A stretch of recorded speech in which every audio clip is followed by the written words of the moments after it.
was a few things that happened in the Supreme Court hearing that caught my attention, but the one that really caught my attention is the floating the idea, because what ends up happening is anything that's like egregious that we're like, I can't believe it's happening right now. If you just sit and clear your mind and think, someone floated it, someone suggested it a year ago. And so someone's floating the idea now of defining sex in a way that is so rigid and biologically essentialist that it has nothing to do with trans people and has everything to do with shackling people where they are so that they don't have the ability to make their own decisions about their own bodies.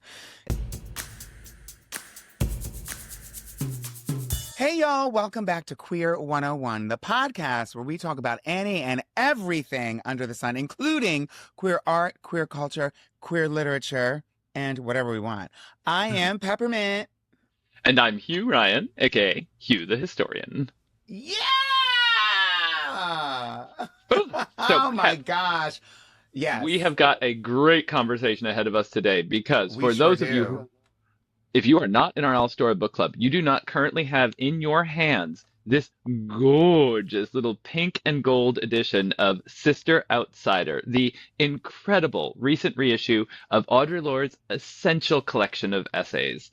I love this book so much that I brought a little bit of show and tell, which is this is my college edition, filled with all my little notes on all of the essays. I have been thinking about this book, carting it around for, I'm not even going to say how long because that's embarrassing. But all we have to do is look at when it came that edition came out. All you have to do is look at my face. It will give the story away. But before we jump into that, I think it's so appropriate that we're talking about Audre Lorde and Sister Outsider today because while she is an incredible, trailblazing Black queer woman, you yourself this past week have been doing the incredible, amazing work of being a trailblazer down in DC at the Supreme Court, talking about these terrible cases that are in front of us right now. And so I'm wondering if you could just fill all of us in. What the fuck is going on? Authoritarianism. Well, as many people know, if you're in the queer community or adjacent to the queer community, and you've certainly heard plenty of conversations about the anti-LGBTQ sentiment and legislation, bills, laws, executive orders, you name it. There's one for every occasion. And so the topic at hand at the Supreme Court was trans folks playing in sports, particularly trans. They seem to focus mostly on trans women and girls, but this is at the college age, and so we're no longer the conversation was not only about youth. I guess it's like youth on the whether it's like, like an 18-year-old, is that like youth or is that an adult? So college age, and it was a very long 2 hearings at the Supreme Court to decide whether or not the bans out of Idaho and to decide on whether or not the sports bans banning trans folks from sports was constitutional or not, or whether or not it was discrimination on the basis of sex, Title IX, Ruth Bader Ginsburg argument. And so that was why we were there. And it was quite the it was long. Like I said, it was very, very long, but the bad news is the Supreme Court is it's one of the last half-standing institutions that we seem to still have, but it is antiquated, and it's not televised. They do record and live stream the audio of I didn't know that. Of each of the hearings that they have. But the interesting thing about the Supreme Court is it doesn't operate in the same way that like a typical court proceeding would. It's not like if you get like a speeding ticket and you're brought into court. It's not like a judge sitting there and all of that, right? No, there are. I mean, there's obviously adjudication, so there are, Mm. but it's not even like you said, it's not one judge, it's nine justices, and they're all there at the same time. So that's who you listen to. It's more like, um, those tribunals in like Star Wars or something, you know, where they Yeah, go like in and it's like the whole, panel. yeah. Um, and there's not like witnesses. It's not like a defendant and a plaintiff and somebody Hmm. calling witnesses and them speaking and everybody going up to the stand. There's not a lot of like lay people there. They allow people to bear witness Hmm. uh in the audience. Like a galley um somehow, yeah. yeah, but the only people talking are attorneys and judges, which is normal, but like it's not even like you can't like there's no disruptions. It's Hmm. very by the book, and they basically only talk about, and it's been my third time at the Supreme Court, so I feel like I'm getting the hang of it now.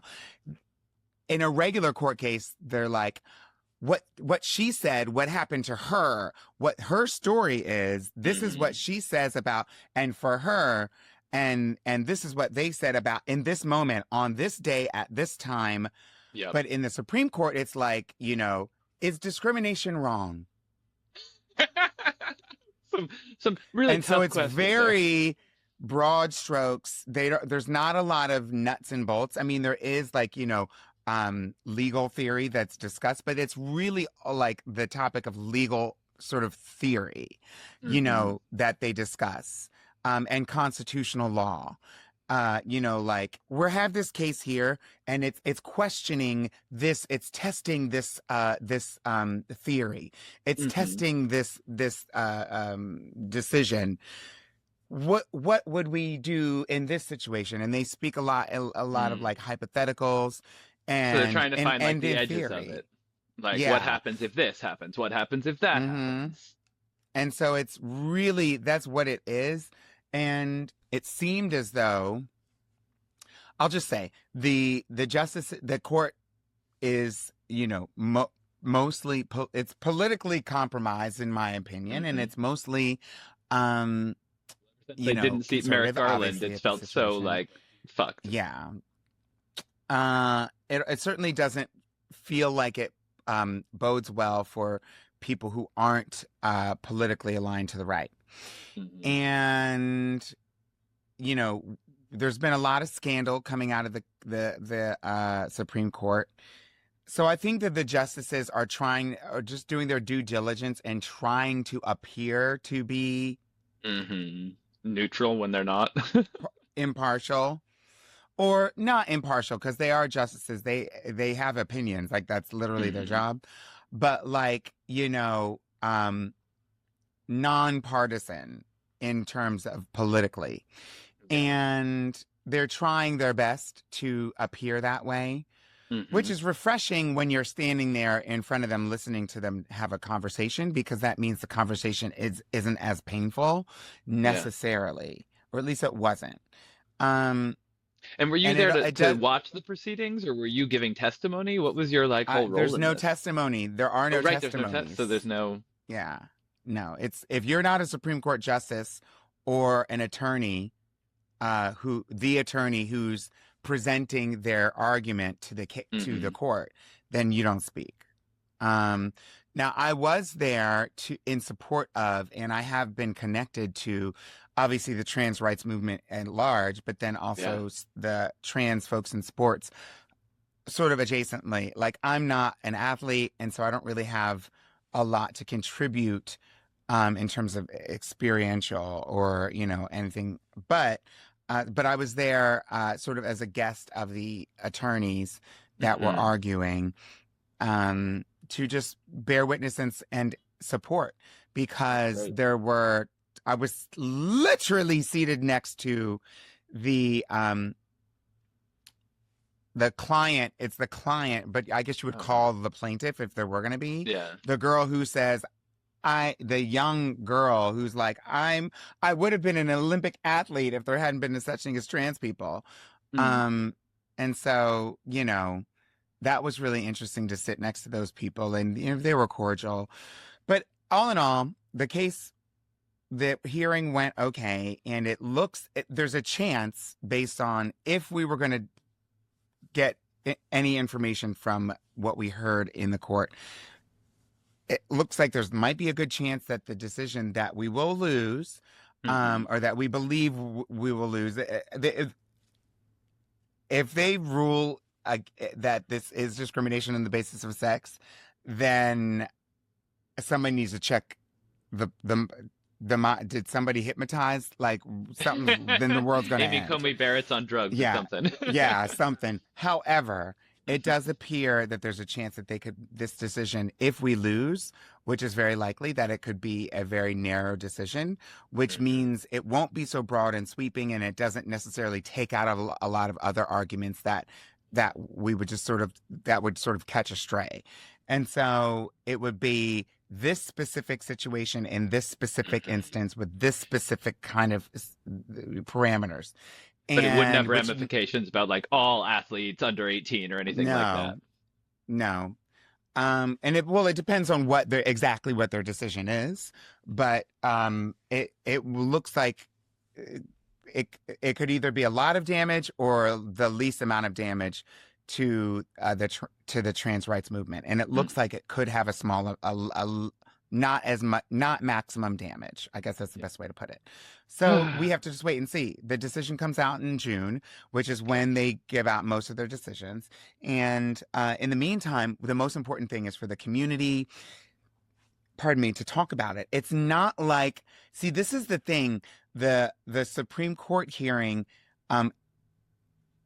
it's the last thing to happen in the judicial system, but it's Mhm. actually, and it's obviously the most crucial, but it's the first thing to happen with regards to the decision and their connection to the case, Mhm. which means public conversation and the public discourse and the public opinion is, they are watching to see, They want to know how people are going to like, feel about their in the ruling. lead up, to marriage equality decision, everyone was talking about it. Yeah. It was on every station, every newspaper, every person, every show, everybody was talking about it. And it seemed as though public opinion was more in favor of legalizing same-sex marriage.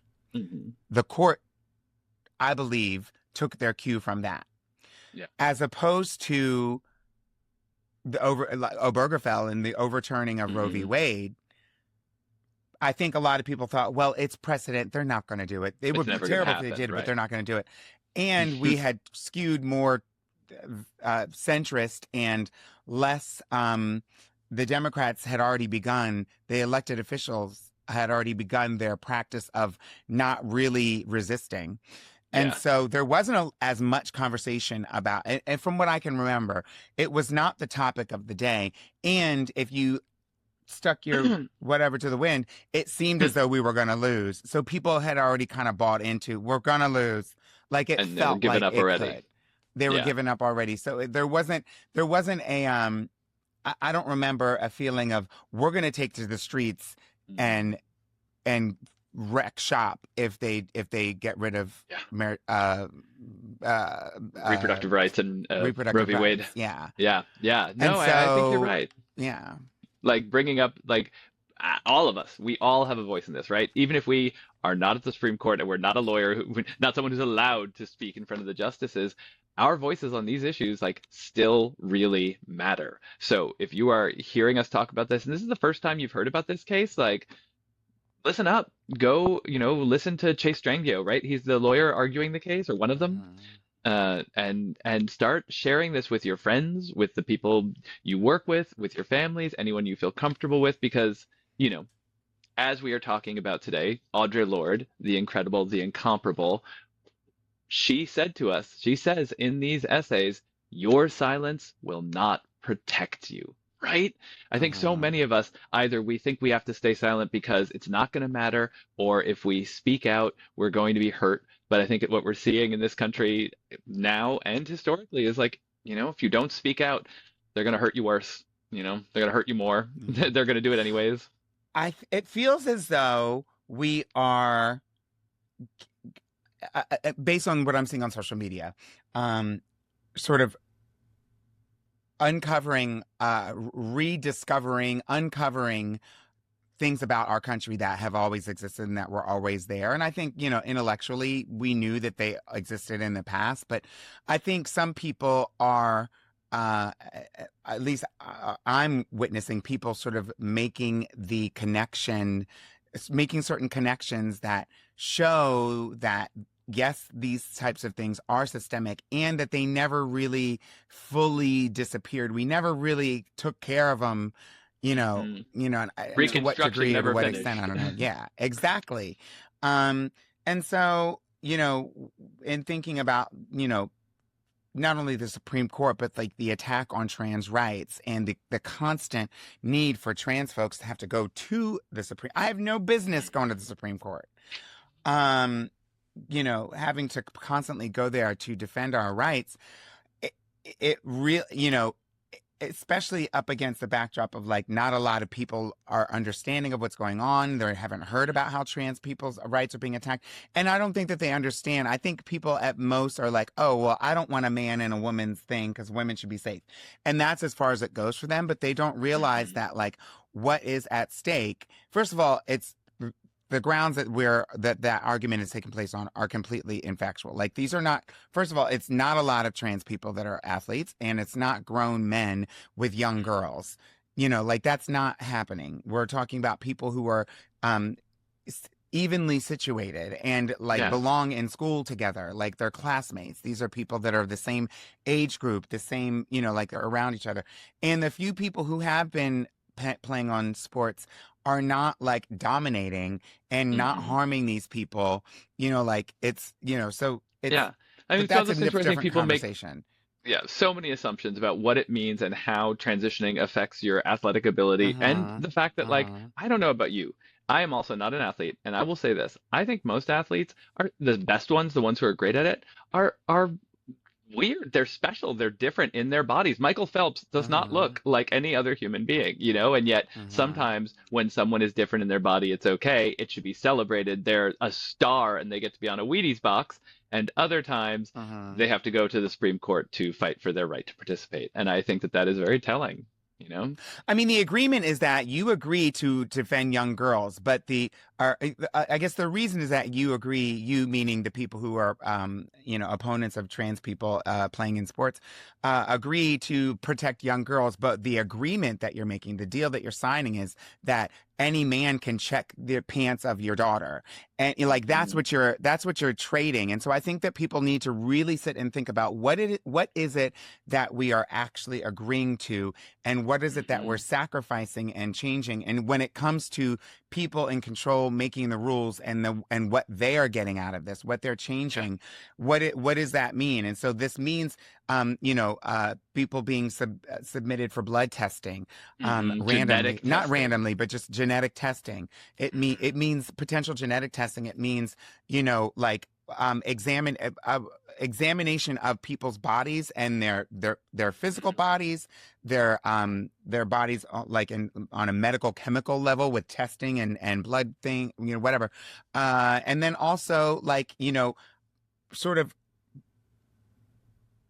in order to be exclusionary, in order to say no, you can't come in here because you don't have this, that, or the other. In order to exclude Mhm. people, you have to solidify and shut people in.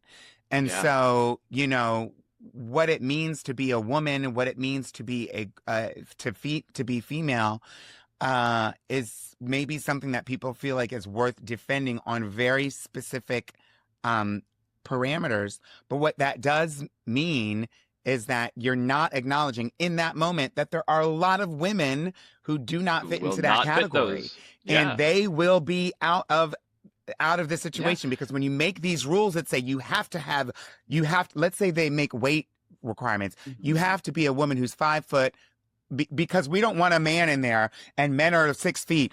You have to be 5 feet, and you have to be 152 pounds. That's a Yeah. very, general thing, but like, there's a lot of people that don't fit in that box. Yeah, no, and I think a lot of Yeah. the cis straight people who are supporting this do not think about how so many people who are cis women are going to be like oppressed by this. They may be Already willing to oppress trans are. women, but they are, yeah, Caster Semenya. I think about her. Exactly. She's classic. Yeah. I think a lot about Mariam Kaba, who's one of my favorite abolitionists in the whole world. And one of the things she Uh-huh. really taught me in reading and listening to her was she said, anytime they are trying to get you to support a proposition, a law, a bill that's being passed, ask yourself, is this giving more power and building an infrastructure to police and control all of us? Because if it is, no matter what Yes. it says Ask it's doing, yourself. it's Mhm. going to hurt you.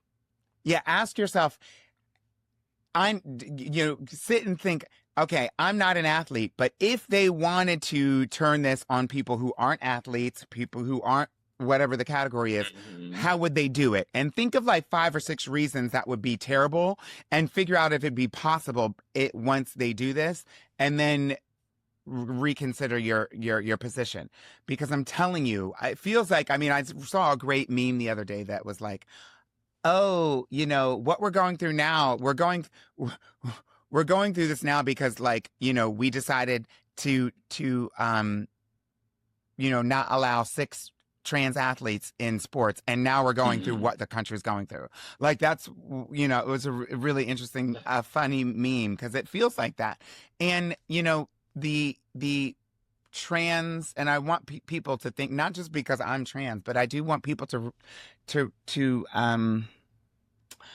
consider that like the rights, the rights to privacy that you enjoy, that Mhm. you want to enjoy, that you want to continue to enjoy, can be taken away. And the group of people that they're going to use as an excuse to take it away in this modern era is trans Mhm. people and immigrants. Yep. Trans people, immigrants, and then loosely people of color, like, Mhm.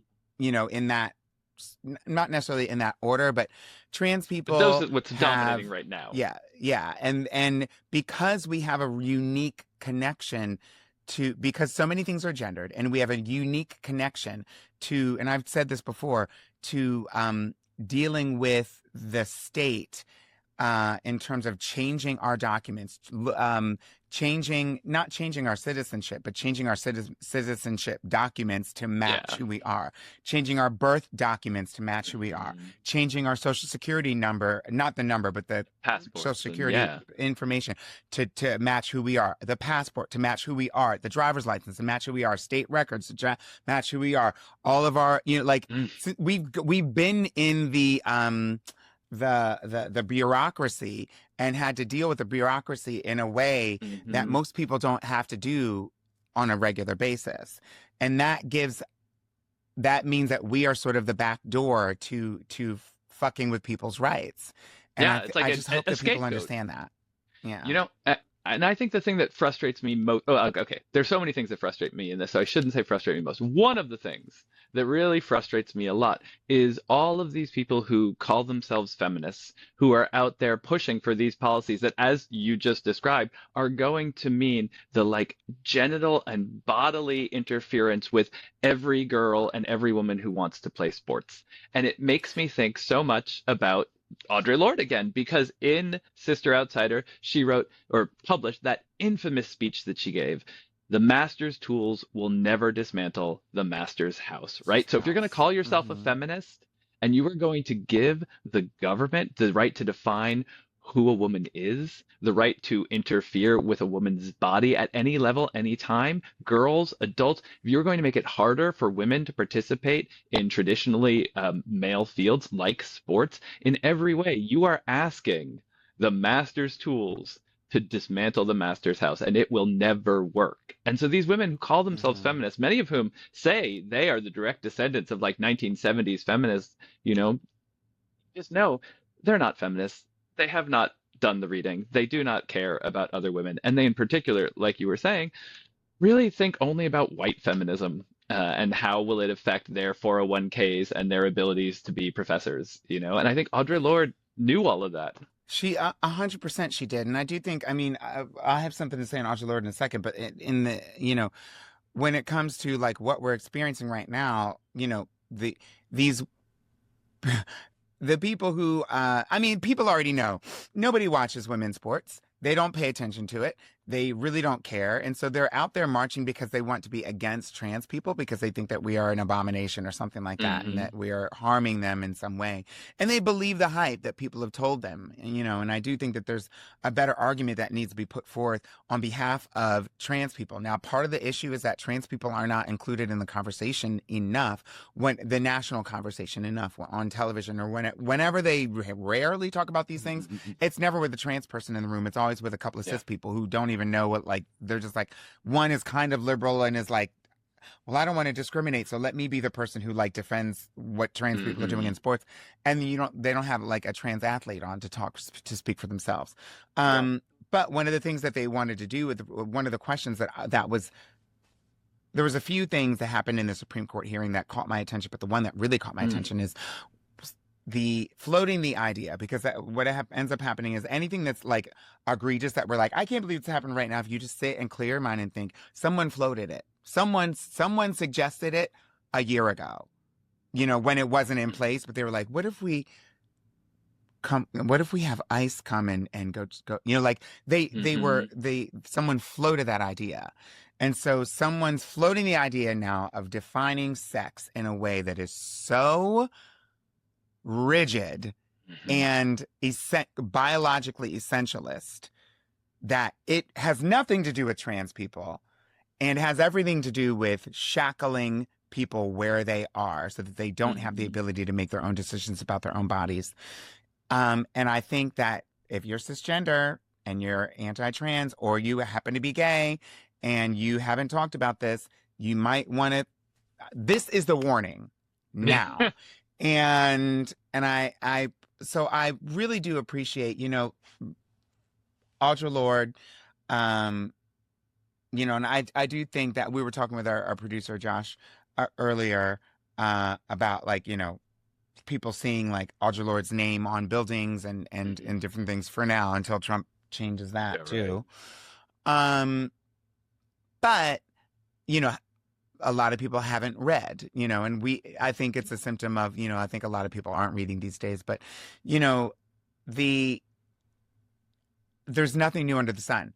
And so being able to read Audre and go back and see, she was speaking to this moment, even though she's not here in 2025.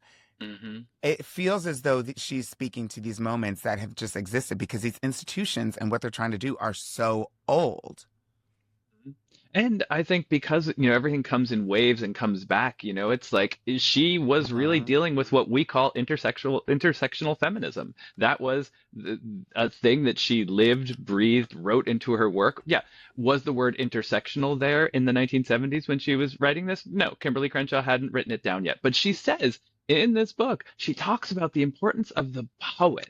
The poet, I wish we could bring this back. She says the poet is the person who creates the new language that meets the moment, right? And so she is doing this now, anticipating that someone like Kimberly Crenshaw is going to come along and name what she is describing and defining here, that we are going to find new ways to talk about gender and sexuality. That this book, like, I feel like it's not just that it is like continually applicable, but that Audre Lorde is so forward looking. It's like she was not waiting for us, but she knew this was coming, and she was like, this is how we get there. This is how we make space for it. We value the poet. We value our experiences. We value the erotic, the things that bring us to joy, the body, freedom, community, all of these things that are the same things you are fighting for at the Supreme Court right now. Even if Audre Lorde did not write about transgender people in Sister Outsider, she saw where we were headed, and she saw the way the state works and the way power works. And that's one of those things that I think makes this book such a continual resource for me, that I go back to it over and over again, and I recommend it to people over and over again. In addition to that, like, I think that some of these people that we would call revolutionaries now, like Audre Lorde, Bell Hooks, and many more, who were really artistic in their critique about many issues, oppressive issues that we experience. I think are giving us like solace, something to ponder and think about, which can give us a little bit of a like respite from whatever we're experiencing, but also sort of a blueprint or pointing us a pathway towards into and through and towards resistance that may not be the first thing that's taken away. I mean, we know that, fascism attacks art. We know that. So I think that Audra's speaking about the poet was obviously in response to that notion. But I think the first thing that this administration is going to try to do is get rid of the maps and the books that like actually literally say how to fight fascism, but they're not going to necessarily be thinking about the artists and the people, the thinkers that can speak, the poets basically, who can tell us how to resist, that aren't saying it literally.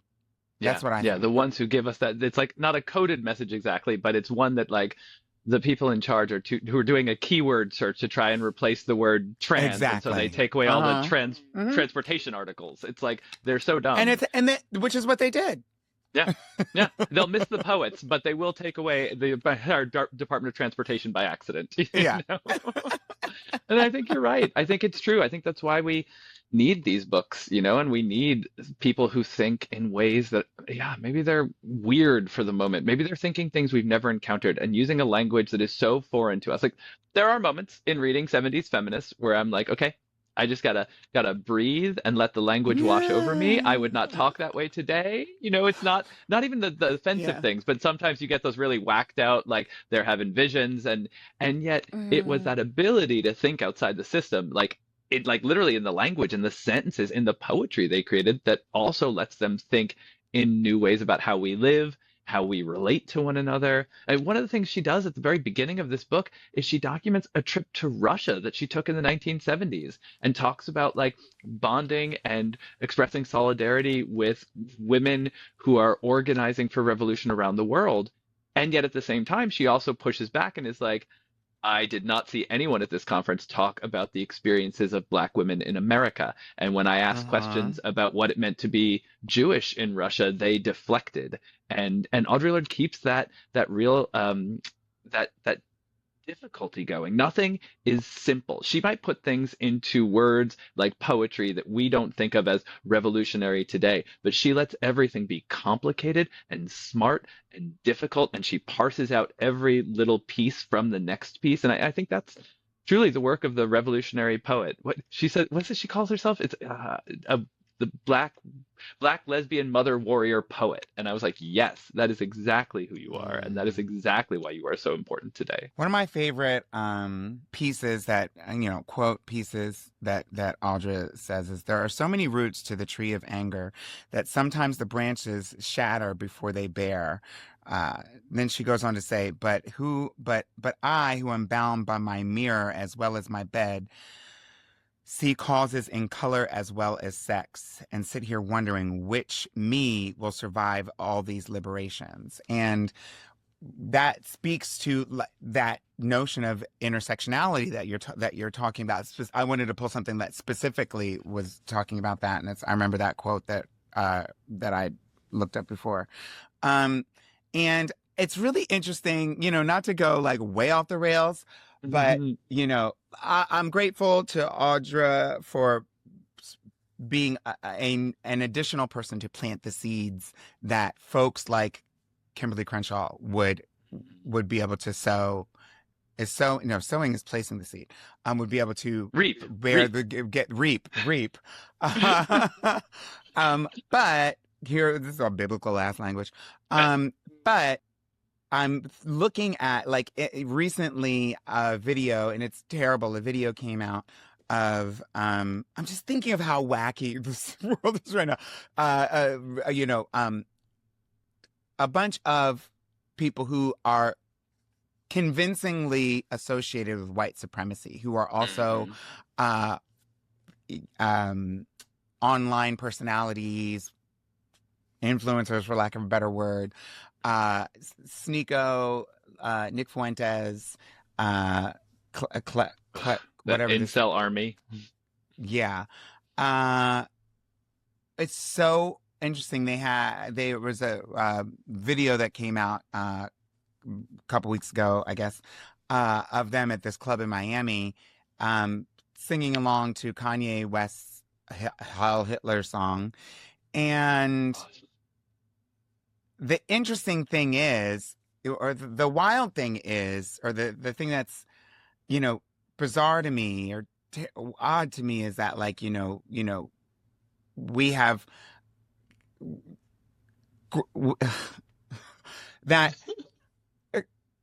this person in particular, Nick Fuentes, has gone against Donald Trump and is very outspoken on the genocide in Palestine, and is also very anti-Israel, but is very anti-Semitic as well, clearly. And his anti-Semitism matches up with his white supremacy, but is also very anti-Israel. Okay, that's fine.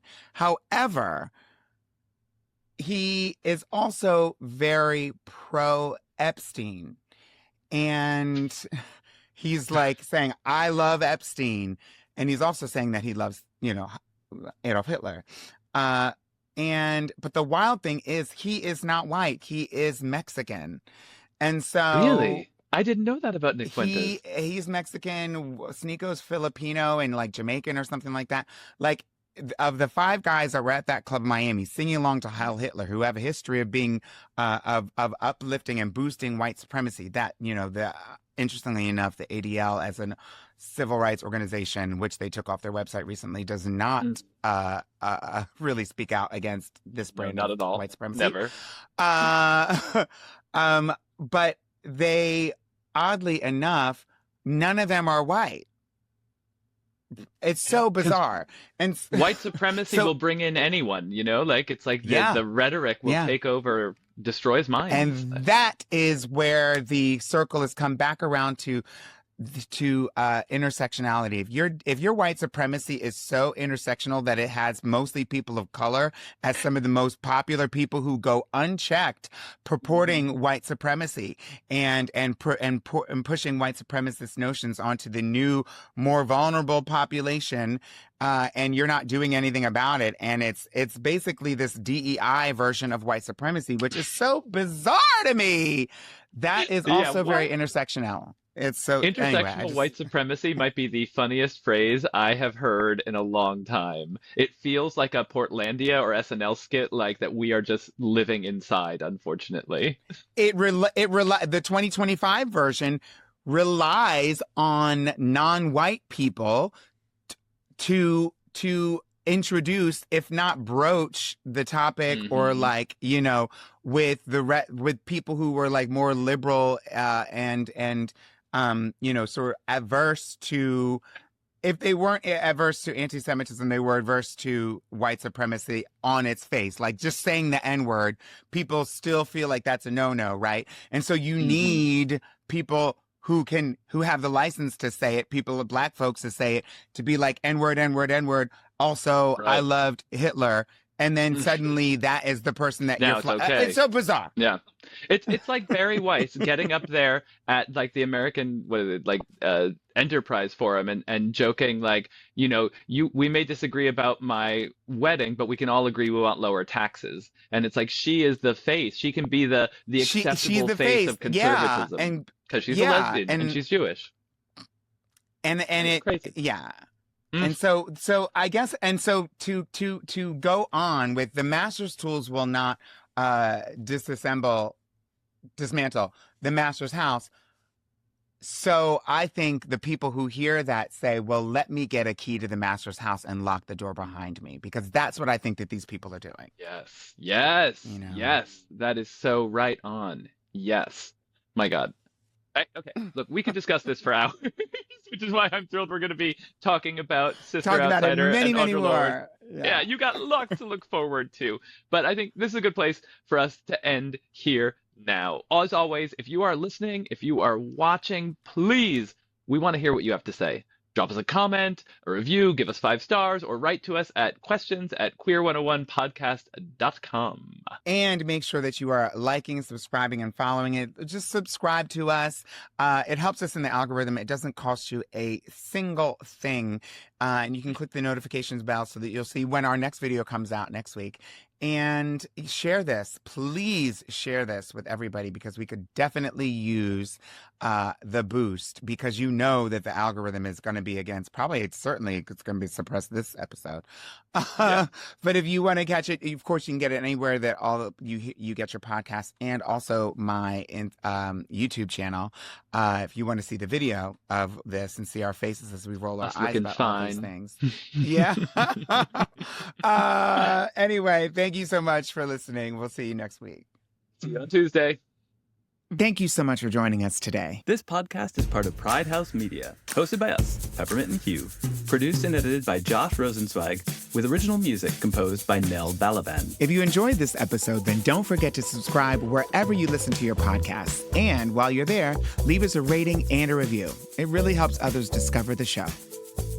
You can stay connected and join the conversation by following us at Peppermint 24/7 or write to us at questions@queer101podcast.com. Thank you for listening. And remember, our history is your history. Stay proud, stay curious, and we'll see you next time on Queer 101.